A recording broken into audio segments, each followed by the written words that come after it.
মাননীয় সরকার বাংলাদেশ ক্রিকেট টিমকে কোনোভাবে কি জুলাই আন্দোলনের কোনো মামলা দিয়া ওদেরকে কি জেলে পাঠানো যায়?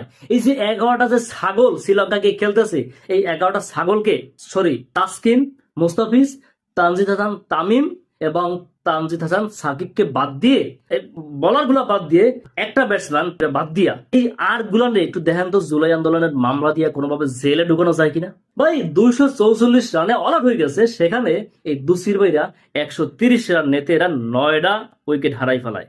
132 রান 9 উইকেট। সেখানে আমাদের তানজিদ হাসান তামিম করছে 62 রান 61 বলে। এই ছেলেটাকে ভাই বাদ দিয়া আর যা আছে, আমাদের যে ক্রিকেটের যে ক্যাপ্টেন শান্ত, মোস্ট শান্ত, তারপর ক্রিকেটের Mona Lisa, classical batsman Liton Das, তারপরে ইন্টারন্যাশনাল প্লেয়ার, ঢাকা ইউনিভার্সিটির স্টুডেন্ট, ভার্সিটির মাল তাহিদ হৃদয়, এদের কি ভাই জুলাই আন্দোলনে কোনো ভাবে একটা মামলা কি দেওয়া যায়? হেলে কন ভাই, এই অত্যাচার আর বাঁচি না। কোন ম্যাচ দেখলাম না যে রিসেন্ট ভালো খেলতেছে কিন্তু তাকে দল থেকে বাদ দেয় না। তাকে বাদ দেওয়ার একটাই সিস্টেম আছে, একে জুলাই আন্দোলন কোনো একটা মামলা দিয়া তার ভাই জেলে ঢুকাই দেন ভাই। এ ছাড়া আমি আর কোনো গতি দেখি না। আর মিরাজ 10 মিলে করি কাজ, হারিয়ে যেতে না হাইলাস, তিনিও ডাব্বা মারছে। এই সবের উচিত ভাই জুলাই আন্দোলনের একটা মামলা দিয়ে ভাই জেলে ঢুকাই দেন।